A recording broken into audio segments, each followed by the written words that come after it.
We're back with part 2 of this week's reading of the Messianic Jewish Family Bible Tree of Life version, TLV, and we have just completed chapter 19 at the end of part 1. So we're beginning part 2 with chapter 20. 6 cities of refuge. Then Adonai spoke to Joshua, saying, Speak to Bnei Israel, saying, Designate your cities of refuge about which I spoke to you through Moses, so the manslayer who kills any person by mistake and without premeditation may flee there. They will be your refuge from the avenger of blood. When one flees to one of those cities, he must stand at the entrance of the gate of the city and state his case in the hearing of the elders of that city. Then they are to take him into their city and give him a place to live among them. Now, if the blood avenger pursues him, then they will not hand the manslayer over to him, since he killed his neighbor without premeditation and did not hate him beforehand. So he will stay in that city until he can stand trial before the congregation, or until the death of the Kohen Gadol in those days. Then the manslayer may return to his own city and to his own house, to the city from which he had fled. So they kept apart Kadesh in Galilee in the hill country, in Naphtali, Shechem in the hill country of Ephraim, and Kiriath Arba, that is Hebron, in the hill country of Judah. Across the Jordan, east of Jericho, they designated Bezer in the wilderness, and the tableland from the tribe of Reuben, Ramoth and Gilead from the tribe of Gad, and Golan in Bashan from the tribe of Manasseh. These were the appointed cities for all Bnei Israel, and for the outsider who is dwelling among them, so that whoever kills any person unintentionally might flee there and not die by the hand of the blood avenger before standing trial before the congregation. Now, chapter 9 deals with the towns for the Levites.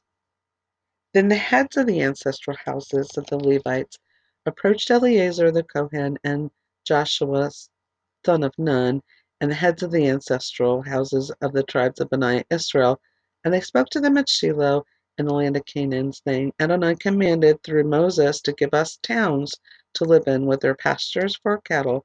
So Bnei Israel gave to the Levites from their inheritance according to the command of Adonai. These towns and their pastures, the lot came out for the clan of the Kohathites.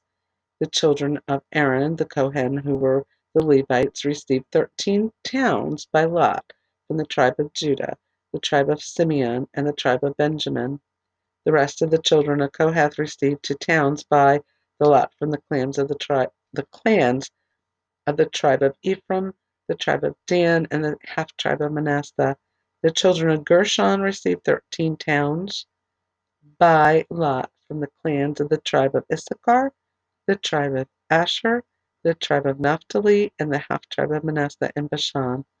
The children of Merari, according to their clans, received 12 towns from the tribe of Reuben, the tribe of Gad, and the tribe of Zebulun. So Bnei Israel gave by lot to the Levites these towns with their pastures, as Adonai had commanded through Moses. They gave from the tribe of the children of Judah and from the tribe of the children of Simeon these towns which are here mentioned by name.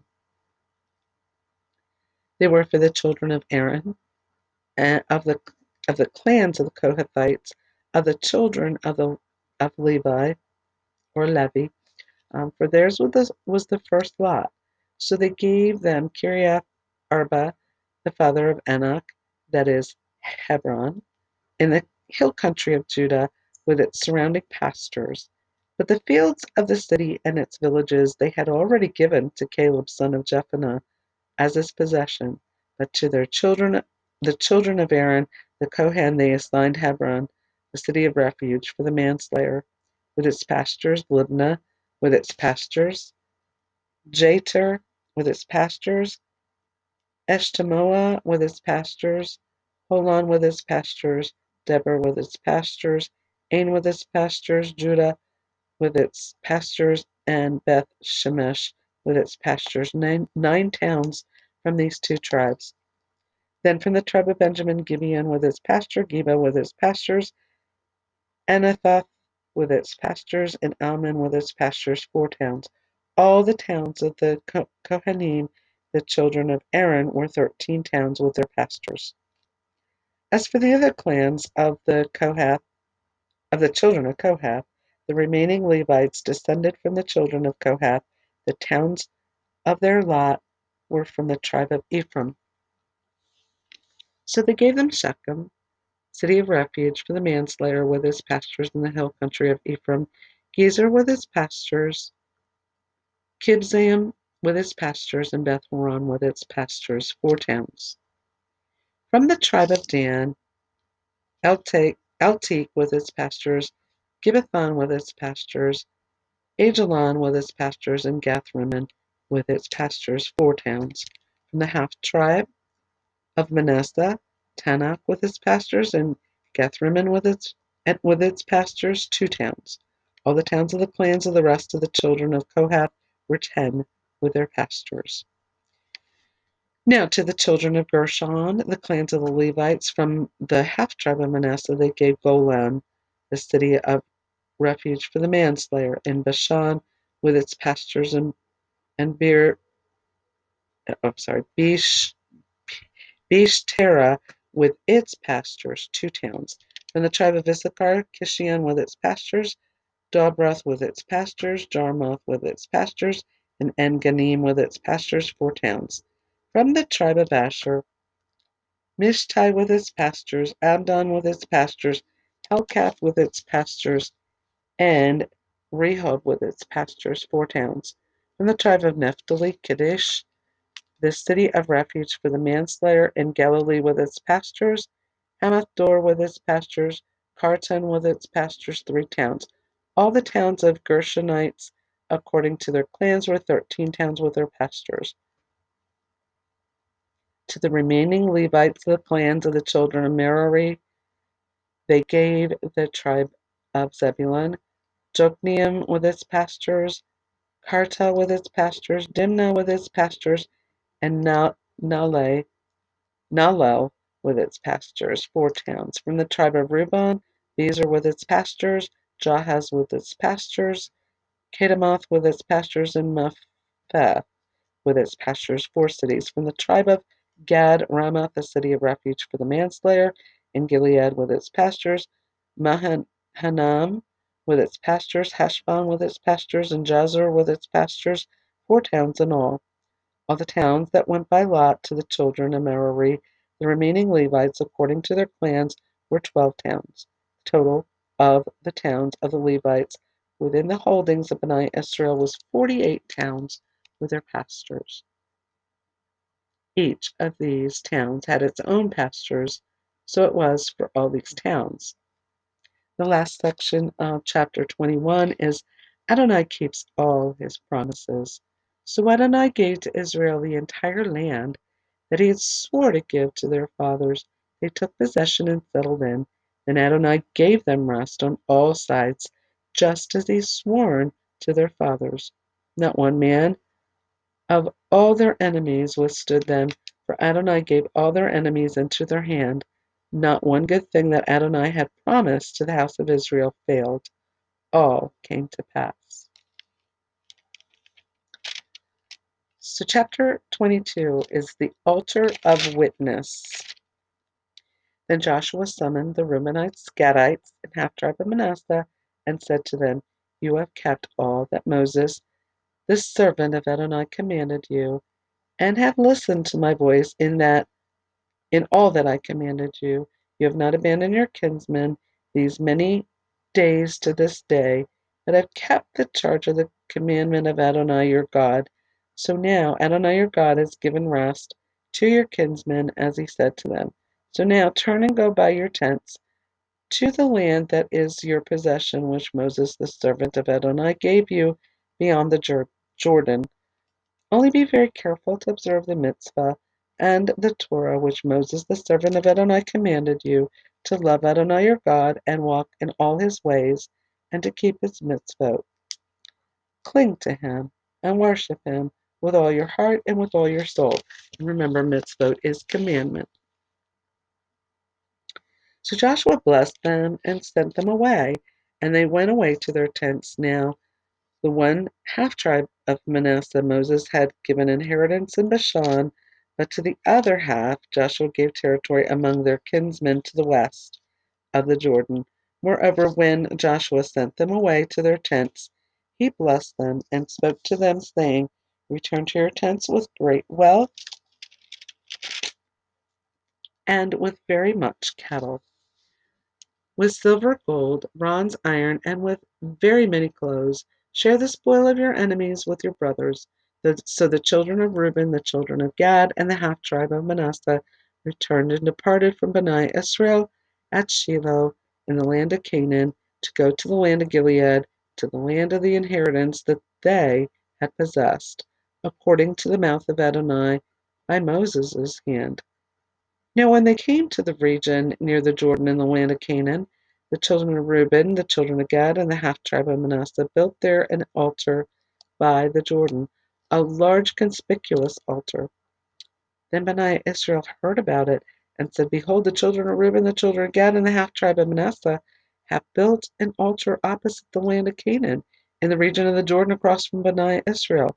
And when Bani Israel heard of it, the whole congregation of Bani Israel assembled at Shiloh to go up against them in war. They weren't supposed to do that. They were supposed to all have one altar, and they were supposed to come. And this could have been a really bad situation. So Bani Israel sent word to the children of Reuben, the children of Gad, and the half tribe of Manasseh into the land of Gilead. Phinehas, son of Eleazar the Kohen, and with him 10 chieftains, one chieftain from each ancestral house of each of the tribes of Israel. Every one of them was the head of the ancestral house among the thousands of Israel. So they came to the children of Reuben and the children of Gad and the half tribe of Manasseh in the land of Gilead and spoke with them, saying, Thus says the whole congregation of Adonai, What is this treachery that you have committed today against the God of Israel by turning away from following Adonai, building yourselves an altar, rebelling this day against Adonai? Is the iniquity of Peor too little for us, from which we have not cleansed ourselves to this day, although a plague came on the congregation of Adonai, that you would turn away this day from following Adonai? Now you rebel against Adonai today, tomorrow he will be angry with the whole congregation of Israel. If, however, the land of your possession is unclean, then cross over to the land of the possession of Adonai, where Adonai's tabernacle stands. Acquire holdings among us, but do not rebel against Adonai or against us by building an altar for yourself other than the altar of Adonai our God. Did not Achan, son of Zerah, act unfaithfully concerning the things under the ban, and so wrath fell on the entire community of Israel? Now did that man perish alone in his iniquity? Then the children of Reuben, the children of Gad, and the half tribe of Manasseh answered and spoke to the heads of the thousands of Israel. God of gods is Adonai. God of gods is Adonai. He knows, and may Israel itself know. If we acted in rebellion or treachery against Adonai, don't spare us this day. If we have built an altar to turn away from Adonai, from following Adonai, or if it was to offer burnt offering or grain offering on it, or to other sacrifices of fellowship offerings on it, let Adonai himself require it. But we have done this rather out of anxious concern for a reason, saying, In the future your children might say to our children, What have you to do with Adonai, God of Israel? For Adonai has made the Jordan a border between us and you, children of Reuben and children of Gad, you have no share in Adonai. So your children may make our children stop fearing Adonai. Therefore we said, Let's now build an altar for ourselves, not for burnt offering or sacrifice, but as a witness between us and you, and between our generations after us, so that we may do the service of Adonai before him with our burnt offerings, with our sacrifices, and with our fellowship offerings. Then your children may not say to our children in times to come, You have no share in Adonai. Therefore we said, If they say such to us, or to our future generations, then we will say, see the replica of the altar of Adonai which our fathers made, not for burnt offering or for sacrifice, but as a witness between us and you. Far be it from us that we should rebel against Adonai and turn away this day from following Adonai by building an altar for burnt offering, for grain offering, or for sacrifice, besides the altar of Adonai our God that stands before his tabernacle. So when Phinehas, the Kohen, and the leaders of the congregation, the heads of the thousands of Israel who were with him, heard the words that the children of Reuben, the children of Gad, and the children of Manasseh spoke, it pleased them well. So Phinehas, son of Eleazar the Kohen, said to the children of Reuben, the children of Gad, the children of Manasseh, today we know that Adonai is in the midst of us, because you have not committed this treachery against Adonai. Now you have delivered Bani Israel from the hand of Adonai. Then Phinehas, son of Eleazar the Kohen, and the leaders returned from the children of Reuben, from the children of Gad, and from the land of Gilead to the land of Canaan, to Bani Israel, and brought back a report to them. The report pleased Bani Israel, and Bani Israel blessed God, and they did not speak of going against them in war to destroy the land in which the children of Reuben, the children of Gad, were living. So the children of Reuben and the children of Gad named the altar, for it is a witness between us that Adonai is God. And that's the end of chapter 22. Okay, chapter 23, and I think I'm going to come back with part 3 on that. We have chapter 23 and 24, and then I'm going to do a recap. So I will be back with part 3.